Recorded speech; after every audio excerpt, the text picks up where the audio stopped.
ನಮಸ್ಕಾರ ಪ್ರೇಕ್ಷಕರೇ, ಎಂಆರ್ಎಸ್ ನ್ಯೂಸ್ನಲ್ಲಿ ಸ್ವಾಗತ. ಬ್ಯಾಟಿ ಗ್ರಾಮದಲ್ಲಿ ಹೆಸರು ಕಾಳುಗಳನ್ನು ಸರ್ಕಾರದ ಬೆಂಬಲ ಬೆಲೆ ಖರೀದಿ ಕೇಂದ್ರದಲ್ಲಿ ಖರೀದಿಸಲಾದ ನೂರಾರು ರೈತರ ಹೆಸರು ಕಾಳುಗಳನ್ನು ಒಂದು ತಿಂಗಳ ನಂತರ ಮತ್ತೆ ರೈತರಿಗೆ ಮರಳಿ ಕಳುಹಿಸಿರುವುದನ್ನು ಕುರಿತು ಆಕ್ರೋಶ ವ್ಯಕ್ತಪಡಿಸಿ ಪ್ರತಿಭಟನೆ ಮಾಡಲಾಯಿತು. ಈ ಸಂದರ್ಭದಲ್ಲಿ ಅನೇಕ ರೈತರು ಈ ಸಂದರ್ಭ ಉಪಸ್ಥಿತರಿದ್ದು ಪ್ರತಿಭಟನೆ ಮಾಡಲಾಯಿತು. ರಾಜಕಾರಣ ಮಾಡುತ್ತಿರುವ ರಾಜಕಾರಣಿಗಳಿಗೆ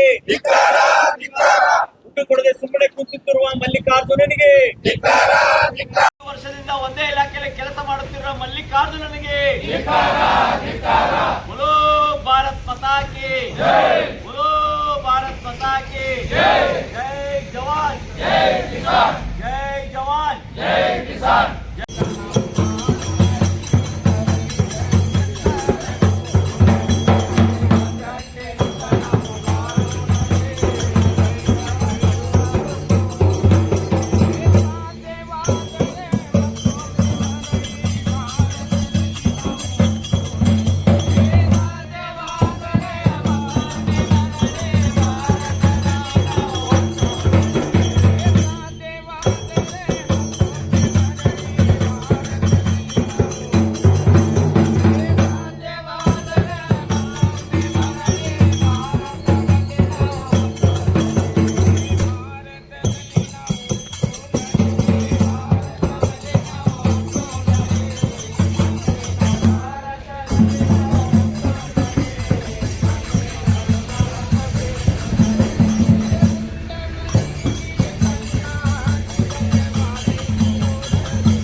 ಈಗ ಡಿಸೆಂಬರ್ 2025 ನಾವು ಹೆಸರು ಕಾಳುಗಳನ್ನು ಈ ಬೆಂಬಲ ಬೆಲೆ ಯೋಜನೆಯಲ್ಲಿ ಕೇಂದ್ರ ಸರ್ಕಾರದವರು ಮತ್ತು ಕರ್ನಾಟಕ ರಾಜ್ಯ ಸರ್ಕಾರ ಜಂಟಿ ಒಳಗೆ ಅವ್ರು ಏನೋ ಒಂದು ಖರೀದಿ ಕೇಂದ್ರ ಓಪನ್ ಮಾಡಿದ್ರು. ಆ ಖರೀದಿ ಕೇಂದ್ರ ಓಪನ್ ಮಾಡ್ಲಿಕ್ಕೆ ಮೇನ್ ಇದಕ್ಕೆ ಸಂಸ್ಥೆ ಯಾವುದಪ್ಪ ಅಂದ್ರೆ ರಾಜ್ಯದಲ್ಲಿ ಕರ್ನಾಟಕ ಕೃಷಿ ಇದು ಮಾರಾಟ ಮಂಡಳ, ಈ ಮಾರ್ಕೆಟಿಂಗ್ ಫೆಡರೇಷನ್ ಅವರು ಯಾವ ಒಂದು ಸಂಸ್ಥೆಗೆ ಹೇಳಿರ್ತಾರೋ ಅಲ್ಲಿ ಹೋಗಿ ನಾವು ನಮ್ಮ ಕಾಳುಗಳನ್ನು ಕೊಡ್ತೇವೆ. ಯಾಕಂದ್ರೆ ಅದು ಖರೀದಿ ಕೇಂದ್ರ ಅವ್ರದ್ದು ಒಂದು ಇದು ಸಂಸ್ಥೆ. ಅಲ್ಲಿ ಕೊಟ್ಟಂತ ಸಮಯದಲ್ಲಿ ಏನಾಗ್ತದೆ ಅಂತಂದ್ರೆ ನಾವು ಡಿಸೆಂಬರ್ದಲ್ಲಿ ಕೊಟ್ಟಿಂದ ಒಂದು ತಿಂಗಳ ನಂತರ ಏನ್ ಹೇಳ್ತಾರ ಅಂತಂದ್ರೆ, ಇಲ್ಲ ನಿಮ್ಮ ಕಾಳುಗಳು ಸರಿ ಇಲ್ಲ, ನೀವು ತೆಗೆದುಕೊಂಡು ಹೋಗ್ರಿ ಅಂತಂತಾರ. ತೆಗೆದುಕೊಂಡು ನಾವು ದುಡ್ಡಿಗಾಗಿ ಕಾಯ್ತಿರುವಂತ ರೈತರು ಅಂತ ಸಮಯದಲ್ಲಿ ಒಮ್ಮೆಕ್ಲೆ ಅವರು ಇಲ್ಲ ನಿಮ್ಮ ಹೆಸರು ಕಾಳು ಸರಿ ಇಲ್ಲ, ತೆಗೆದುಕೊಂಡು ಹೋಗ್ರಿ, ಇವ್ನು ರಿಜೆಕ್ಟ್ ಮಾಡಿದೇವಿ ಅಂತಂದ್ಮೇಲೆ ನಮಗ ಒಂದೊಮ್ಮೆ ಎದಿಗೆ ದೊಡ್ಡ ಕಲ್ಲು ತಗೊಂಡು ಹೊಡೆದಂಗ ಆಗ್ತದೆ. ಈಗ ತಗೋಬೇಕಾದ್ರೆ ಅವ್ರು ಅವಾಗ ನೋಡಿಕ್ಕಿಲ್ಲ ಅಂದ್ರೆ ಕಾಳ ಹೆಂಗಿದ್ದು ಎಲ್ಲಾನು ಅವಾಗ ತಗೊಳ್ಳೋ ಟೈಮ್ ನಲ್ಲಿ ಏನಾಗ್ತೈತಿ ಅಂತಂತಂದ್ರೆ ಅದಕ್ಕೆ ನೇಮ ಅನ್ಸೋರ ಅದನ್ನ ಮೊದಲು ಫಸ್ಟ್ ಮೈಸೂರ್ ಚೆಕ್ ಮಾಡಿ, ಆಮೇಲೆ ಸಾನಿಗೆ ಹಾಕಿಂದ ಚೀಲಿಗೆ ತುಂಬಿಂದ ಆಮೇಲೆ ಮಾಡ್ತಾರ ಬಾರ್ಕೋಡ್ ಹಾಕ್ತಾರ. ಬಾರ್ಕೋಡ್ ಯಾವಾಗ ಹಾಕ್ತಾರ, ಕಾಳುಗಳು ಸರಿ ಅದಾವಿಲ್ಲಪ್ಪ ಅಂತಂದಾಗ ಚೆಕ್ ಮಾಡಿದಾಗನ ಅದು ಕಂಪ್ಯೂಟರೈಸ್ಡ್ ಏನಿರ್ತೈತಲ್ಲ ಅದು ಎಕ್ಸೆಪ್ಟ್ ಮಾಡ್ಕೊಂಡು ಆಮೇಲೆ ಅದನ್ನ ಬಾರ್ಕೋಡ್ ಹಾಕ್ತಾರ. QR ಕೋಡ್ ಹಾಕಿದಾರೆ ಅಂದ್ರೆ ಇದರ್ಥ ಏನು, ಕಾಳು ಒಳ್ಳೆ ಕಾಳೆ ಅಂತ ಅರ್ಥ. ಅದನ್ನ ಸೀದಾ ತಗೊಂಡೋಗಿ ನರಗುಂದ್ ಗುದಾನಕ್ಕೆ ಇದನ್ನ ಮಾಡಿದಾಗ ನರಗುಂದ್ ಗುದಾನದವ್ರು ಒಂದು ತಿಂಗಳ ನಂತರ ಇಲ್ಲಿ ಕಳಿಸ್ತಾರ. ಇವ್ರು ಒಂದು ತಿಂಗಳ ನಂತರ ನಮ್ಗೆ ಹೇಳಿದ ತಕ್ಷಣ ನಮಗೆ ಇಮಿಡಿಯೇಟ್ ಇದು ಆಗ್ತದೆ. ಯಾಕಂದ್ರೆ ಆಗ ಇಮಿಡಿಯೇಟ್ ಅವ್ರು ಒಂದೇನ ರಿಜೆಕ್ಟ್ ಮಾಡಿದ್ರಪ್ಪ ಅಂತಂದ್ರೆ ನಮ್ಮ ಕಾಳು ಸರಿ ಇಲ್ಲ ಬಿಡು ಅಂತ ನಾವು ಅನ್ಬೋದಾಗಿತ್ತು. ಒಂದು ತಿಂಗಳ ನಂತರ ಮಾಡ್ತಾರಪ್ಪ ಅಂತಂದ್ರೆ ಇದರಲ್ಲಿ ಒಂದು ದೊಡ್ಡ ಭ್ರಷ್ಟತೆ ನಡೆದೈತಿ. ಇಲ್ಲಿ ಮಲ್ಲಿಕಾರ್ಜುನ್ ಪಾಟೀಲ್ ಅಂತವನು ಅವ್ ಏನ್ ಮಾಡ್ತಾ ಇದ್ದಾನೆ, ರೈತರ ಜೊತೆ ರೈತರನ್ನ ಕಾಪಾಡಿ ಬಿಟ್ಟು ವ್ಯಾಪಾರಸ್ಥರನ್ನ ಹಿತವನ್ನು ಕಾಪಾಡ್ತಾ ಇದ್ದಾನೆ. ನಮಗೆ ತಿಳಿದ ಮಟ್ಟಿಗೆ ಏನು ವ್ಯಾಪಾರಸ್ಥರ ಕಡೆ ಒಂದು ಇದನ್ನ ತೆಗೆದುಕೊಂಡು ಅವ್ ಏನ್ ಮಾಡಿದಾನ, ರೈತರಿಗೆ ಅನ್ಯಾಯ ಮಾಡ್ತಾ ಇದ್ದಾನೆ. ಅದರಿಂದ ನಾವು ಇದ್ರ ಬಗ್ಗೆ DC ಅವರಿಗೆ ಮನವರಿಕೆ ಎಲ್ಲ ಮಾಡಿ ಕೊಟ್ಟಿದ್ದೇವೆ. DC ಅವರು ಕೂಡ ಆಯ್ತು, ಅವತ್ತಿನ ಸಮಯದಲ್ಲಿ ಇರತಕ್ಕಂತ ಜಿಲ್ಲಾ ಉಸ್ತುವಾರಿ ಸಂತೋಷ್ ಲಾಡ್ ಅವ್ರಿಗೂ ಕೂಡ ನಾವು ಹೇಳಿದ್ವಿ. ಇದನ್ನೆಲ್ಲ ಮುಂದುವರೆದು ಎಲ್ಲಾ ಇಲಾಖೆಗೂ ಹೋದ ತಕ್ಷಣ ಅವರು ಇಲಾಖೆಯವರು ಕೂಡ ಸದ್ಯಕ್ಕೆ ಇಲ್ಲ, ರೈತರ ಕಡೆ ನಾವು ಒಮ್ಮೆ ಕಾಳನ್ನ ನಾವು ತಗೊಂಡ ತಕ್ಷಣ ಅದನ್ನ ಹಿಂತಿರುಗಿಸೋದು ಒಂದು ಸಮಂಜಸವಲ್ಲ. ನಾವ್ ಎಷ್ಟೊತ್ತಿದ್ರು ರೈತರಿಗೆ ನಾವು ದುಡ್ಡು ಹಾಕ್ಲೇಬೇಕು ಅನ್ನುವಂಥದ್ದನ್ನು ಕೂಡ ಕೃಷಿ ಮಾರಾಟ ಇಲಾಖೆ ಅಧಿಕಾರಿ ಕೂಡ ಒಂದು ಲೆಟರ್ ಅನ್ನ ಕಳಿಸಿದ್ದಾನೆ. ಈ DC ಅವರು ಒಂದು ಇದನ್ನ ಮಾಡ್ಲಿಕ್ಕೆ ಅಂತ ಒಂದು ಸಮಿತಿ ರಚನೆ ಮಾಡ್ತಾರೆ. ಸಮಿತಿ ಅಧ್ಯಕ್ಷರು ಯಾರಪ್ಪ ಅಂತಂದ್ರೆ ಅವತ್ತಿನ ಸಮಯದಲ್ಲಿ AC ಅವರು ಇರ್ತಾರೆ. AC ಅವರು ಕೂಡ ಸತ್ಯಕ್ಕ ಅದನ್ನೆಲ್ಲ ಎಲ್ಲ ವಿಚಾರಣೆ ಮಾಡಿದಾಗ ರೈತರದಲ್ಲಿ ಇದರಲ್ಲಿ ಏನೂ ತಪ್ಪಿಲ್ಲ. ಇದರೆಲ್ಲ ತಪ್ಪಿರೋದು ಮಾರ್ಕೆಟಿಂಗ್ ಫೆಡರೇಷನ್ ದವರು. ಅವರು ಸರಿಯಾಗಿ ರೈತರ ಜೊತೆ ಸರಿಯಾಗಿ ವ್ಯವಹಾರ ಮಾಡಿಲ್ಲ, ಯಾವುದೇ ಆಧಾರವನ್ನು ಅವ್ರು ಇಟ್ಕೊಂಡಿಲ್ಲ. ಅದಕ್ಕೆ ಏನೇ ಇದ್ರು ಸತ್ಯಕ್ಕೆ ರೈತರಿಗೆ ದುಡ್ಡು ಹಾಕ್ಲೇಬೇಕು ಅನ್ನುವಂಥದ್ದನ್ನು ಕೂಡ AC ಅವರು ಒಂದು ವರದಿಯನ್ನು ಕೊಟ್ಟಿದ್ದಾರೆ. ಆ ವರದಿ ಪ್ರಕಾರ DC ಅವರು ಕೂಡ ಸರ್ಕಾರಕ್ಕೆ ಒಂದು ವರದಿಯನ್ನು ಕಳಿಸಿದ್ದಾರೆ. ಬಟ್ ಇನ್ನೂವರೆಗೂ ಸರ್ಕಾರದಿಂದ ಯಾವ್ದು ಇದು ಬಂದಿಲ್ಲ. ಆಮೇಲೆ ಇಲ್ಲಿ ನೋಡಿದ್ರೆ ಇವ್ರು ಏನ್ ಮಾಡ್ತಾ ಇದ್ದಾರೆ, ಮಾರಾಟ ಮಾಡಿ ಇನ್ನು ಏನಾಗಬೇಕೈತಿ ಈಗ ಮಾರಾಟ ಮಾಡಿ 7 ತಿಂಗಳಾಯ್ತು ಸರ್. ನಮ್ಗೆ ಇನ್ನೂರಿಗೂ ದುಡ್ಡು ಬಂದಿಲ್ಲ, ದುಡ್ಡು ಹಾಕ್ಲೇಬೇಕು. ಈಗ ಟೋಟಲ್ 94 ಮಂದಿ ರೈತರು, ಟೋಟಲ್ 2000 ಕ್ವಿಂಟಲ್ ಐತ್ರಿ, 2000 ಚೀಲ, ಅದರಲ್ಲಿ 1000 ಕ್ವಿಂಟಲ್ ಆಗ್ತದೆ. ಟೋಟಲ್ 87 ಲಕ್ಷ ರೂಪಾಯಿ ಅಮೌಂಟ್ ಬರ್ಬೇಕು ಸರ್. ಟೋಟಲ್ 6 ಹಳ್ಳಿ ರೈತರು ಇದಾರೆ. ಕಿರೇಸೂರು, ಸುಳ್ಳ, ಕುಸುಗಲ್ಲು, ಬ್ಯಾಹಟ್ಟಿ, ಅಮೂರುಗಳ 2 ಸೊಸೈಟಿ ಸರ್. ಇಲ್ಲಿ ಒಂದು ಬ್ಯಾಹಟ್ಟಿ ಸೊಸೈಟಿ, ಒಂದು TAPCMS ಸೊಸೈಟಿ.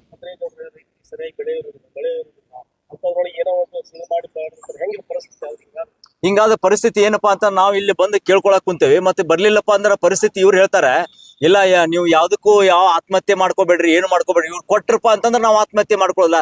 ಈಗ ಮುಂದಿನ ಪರಿಸ್ಥಿತಿ ಏನಪ್ಪಾ ಅಂತಂದ್ರೆ ನಾವು ಇಲ್ಲೇ ಬಂದಿಲ್ಲ, ಒಂದು ವಿಷ ಅಥವಾ ನೇಣು ಹಾಕೊಂಡ್ ಸಾಯ್ಬೇಕು. ಇದೇ ಮುಂದಿನ ಪರಿಸ್ಥಿತಿ, ಮತ್ತೇನಿಲ್ಲ. ನಿಮ್ಮ ಕ್ಷೇತ್ರದ ಶಾಸಕರ ಗಮನಕ್ಕೆ ತಂದಿದ್ದೀರಿ ಸರ್? ಎಲ್ರಿಗೂ ಗಮನಕ್ಕೆ ತಂದಿದ್ವಿ. ಅವರು ಸತ್ಯಕ್ಕೆ ಅವ್ರಿಗೂ ಕಳಿಸಾಗೈತೆ. ಬಟ್ ಅವರು ಸತ್ಯಕ್ಕೆ ಅಷ್ಟೇ ಹೇಳಿ ಸುಮ್ಮನೆ ಕೂತಾರ. ಯಾರು ಇದ್ರ ಬಗ್ಗೆ ಹೆಚ್ಚಿಂದ ತನಿಖೆ ಮಾಡಿ ದುಡ್ಡು ಇದನ್ನ ಮಾಡ್ಬೇಕಂತ ಅನ್ನೋಂಥದ್ದನ್ನ ಯಾರು ಮಾಡಿಲ್ಲ. ಅವರು ಕೂಡ ಲೆಟರ್ ಕಳಿಸಿದ್ದಾರೆ, ನೋಡೋಣ ಅಂತ ಹೇಳಿದ್ದಾರೆ. ನೋಡ್ಬೇಕು ಏನಾಗ್ತದೆ ಅಂತ ಹೇಳಿ. ಸಂಬಂಧಿಸುವಂತ ಏನಾರ ಉತ್ತರ ಕೊಟ್ಟಾರ? ನಮ್ಗೆ ಇಷ್ಟೇ ನಿರ್ದಿಷ್ಟವಾಗಿ ಇಷ್ಟು ದಿವಸದಾಗ ಏನಾರ ಕೊಡ್ತೇವೆ, ಏನಾರ ಮಾಡಿಸ್ತೇವೆ ಅನ್ನೋಂಥದ್ದು ಏನಾರ ಹೇಳಿ? ಇಲ್ಲ, ಅವಾಗ ಹೇಳಿದ್ರು, ಆಯ್ತು ಅದನ್ನ ಮುಂದೆ ಕ್ಯಾಬಿನೆಟ್ನೊಳಗ ನಾವು ಇದನ್ನ ಮಾಡ್ತೇವೆ ಅಂತಂದ್ರು. ಮತ್ತೆ ಅಷ್ಟೊಳಗೆ ಇವರು ಸರ್ಕಾರನು ಬಿದ್ದೋಯ್ತು, ಚೀಫ್ ಮಿನಿಸ್ಟರ್ ಚೇಂಜ್ ಆದ್ರು. ಮತ್ತೆ ಎಲ್ಲರೂ ಅವ್ರವ್ರ ಈಗ ಮಿನಿಸ್ಟರ್ಶಿಪ್ನೊಳಗ ಅಲ್ಲಿ ಬಿಸಿ ಆಗ್ಯಾರ. ನಮ್ಮ ರೈತರ ಕಡೆ ಯಾರು ನೋಡ್ತಾ ಇಲ್ಲ. ಒಟ್ಟಾರೆಯಾಗಿ ಇಲ್ಲಿ ಮತ್ತೆ ಇಲ್ಲಿ ನೀವು ಬ್ಯಾಹಟ್ಟಿ ಗ್ರಾಮದಾಗ ಅವ್ರು ಏನು ತೂಕ ಮಾಡ್ಬೇಕಾದ್ರ ಅವಾಗ ತೂಕ ಮಾಡೋ ಟೈಮ್ದಾಗ ಯಾರ ಅಧಿಕಾರಿಗಳು ಬಂದಿದ್ರನ್ರಿ ಅದ್ರ ಸಂಬಂಧಪಟ್ಟಂತ? ಅದಕ್ಕೆ ಸಂಬಂಧಪಟ್ಟಂತ ಅಧಿಕಾರಿಗಳು ಅಂತಂದ್ರೆ ನೋಡಲ್ ಅಧಿಕಾರಿ ಅಂತ ಇರ್ತಾನ. ಒಂದ್ ದಿವಸ ನೋಡಲ್ ಅಧಿಕಾರಿ ಬಂದು ಅದನ್ನ ಕಾಳ ಚೆಕ್ ಮಾಡಿ ಅವನ ಕಳಿಸಿದಾನ. ಆಮೇಲೆ ಈ ಮಾರ್ಕೆಟಿಂಗ್ ಫೆಡರೇಷನ್ ಅವರು ಡೈರೆಕ್ಷನ್ ಕೊಟ್ಟಿರ್ತಾರ ಯಾವ ರೀತಿ ತಗೋಬೇಕು ಅಂತ ಹೇಳಿ. ಆ ಡೈರೆಕ್ಷನ್ ಪ್ರಕಾರ ಸೊಸೈಟಿ ಅವರು ಕೂಡ ತಗೊಂಡು ಅದನ್ನ ಬಾರ್ಕೋಡ್ ಹಾಕಿ ಕಳಿಸಿದಾರ. ಬಟ್ ಅಲ್ಲಿ ರಿಜೆಕ್ಟ್ ಮಾಡಿದಾರೆ.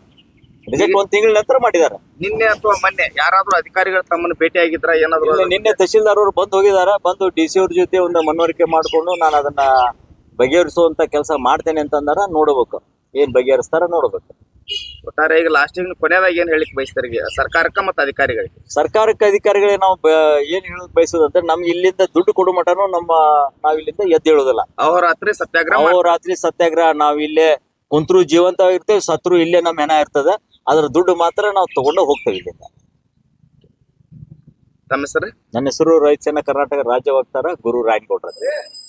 ಈಗ ನಿನ್ನೆಯಿಂದ ನಿರಂತರ ಧರಣಿ ಕುಂತಿದ್ದೇವೆ. ಇಲ್ಲಿ ಬಹಳ ದೊಡ್ಡದೇನು ಕೆಲಸ ಇಲ್ಲ. ಜಿಲ್ಲಾಧಿಕಾರಿಗಳು ತಕ್ಷಣವೇ ತಮ್ಮಲ್ಲಿ ಇರುವಂತ ಅನುದಾನವನ್ನ ಏನು 87 ಲಕ್ಷ ರೈತರಿಗೆ ಕೊಡ್ಬೇಕಾಗ್ಯದ, ಅದನ್ನ ದುಡ್ಡು ಅವ್ರ ಖಾತೆಗೆ ಹಾಕಿಬಿಟ್ರೆ ಮುಗಿದೋಗ್ಬಿಡ್ತದ. ಆಮೇಲೆ ತಪ್ಪಿಸ್ತರು ಯಾರಿದ್ದಾರ ಅವ್ರ ಮೇಲೆ ತನಿಖೆ ಮಾಡಿ ಕ್ರಮ ತಗೊಳ್ಳಿ. ಮತ್ತು ರಾಜ್ಯ ಸರ್ಕಾರಕ್ಕೆ ನಾನು ಬಹಳ ಗಮನಕ್ಕೆ ತರ್ತಾ ಇದ್ದೇನೆ. ಮತ್ತು ಈಗಾಗಲೇ ಹಂಗಾಮಿ ಉಸ್ತುವಾರಿ ಅಂತೇಳಿ ಕೊಟ್ಟಿದ್ದಾರೆ ಸನ್ಮಾನ್ಯ ಜಾರಕಿಹೊಳಿ ಅವರು. ನಿನ್ನೆನೂ ಕೂಡ ಜಾರಕಿಹೊಳಿ ಅವರು ಸಂಪರ್ಕ ಮಾಡಿ ಮಾತಾಡಿದ್ದಾಗಿದೆ. ತಕ್ಷಣವೇ ದುಡ್ಡು ಕೊಡ್ಬೇಕು, ಈ ರೈತರನ್ನ ಇಲ್ಲಿಂದ ಮನೆಗೆ ಕಳಿಸ್ಬೇಕು ಕೆಲಸ ಮಾಡ್ಲಿಕ್ಕೆ ಅನ್ನೋದು ಬಹಳ ಸರ್ಕಾರಕ್ಕೆ ನಾ ಸ್ಪಷ್ಟವಾಗಿ ವಿನಂತಿ ಮಾಡ್ಕೊಳ್ತೀನಿ.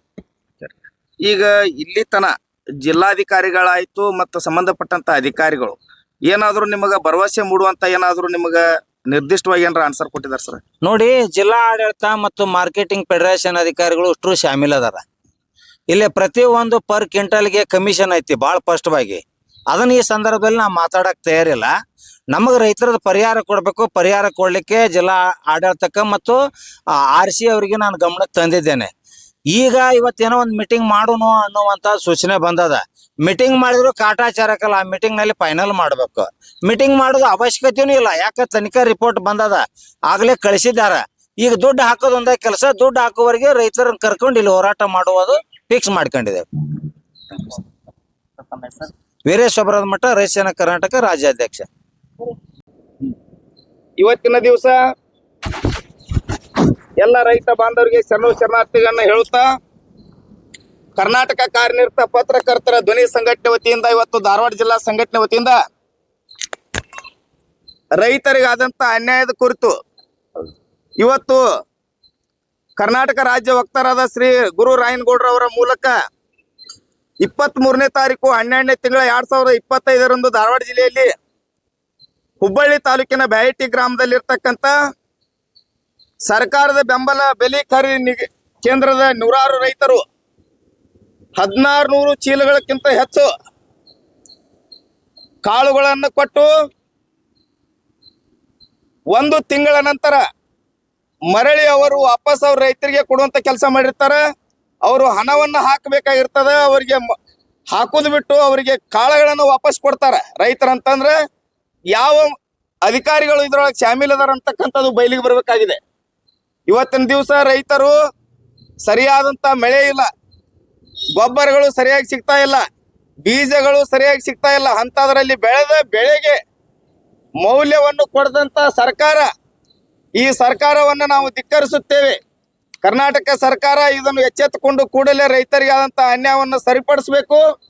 ಮಾನ್ಯ ಜಿಲ್ಲಾಧಿಕಾರಿಗಳು ಕೂಡ ಸಹಿತ ಇದಕ್ಕೆ ಸೂಕ್ತವಾದ ಕ್ರಮವನ್ನು ಜರುಗಿಸಿ ಸಂಬಂಧಪಟ್ಟಂತ ಎಲ್ಲಾ ರೈತರಿಗೆ ನ್ಯಾಯವನ್ನು ಒದಗಿಸಿಕೊಡ್ಬೇಕಂತೇಳಿ ಈ ಮೂಲಕ ಕರ್ನಾಟಕ ಕಾರ್ಯನಿರತ ಪತ್ರಕರ್ತರ ಧ್ವನಿ ಸಂಘಟನೆ ವತಿಯಿಂದ ಎಲ್ಲಾ ನಮ್ಮ ಜಿಲ್ಲಾ ಕಮಿಟಿಯವರು ಕೂಡ್ಕೊಂಡಿದ್ದಾರೆ. ಇವತ್ತಿನ ದಿವಸ ಎಲ್ಲರೂ ಕೂಡಿಕೊಂಡು ನಾವು ರೈತರಿಗೆ ನ್ಯಾಯ ಕೊಡ್ಬೇಕಂತೇಳಿ ರೈತರಿಗೆ ಜಯವಾಗಲಿ, ರೈತ ಸಂಘಟನೆಗೆ ಅನ್ಯಾಯವಾದ ರೈತರಿಗೆ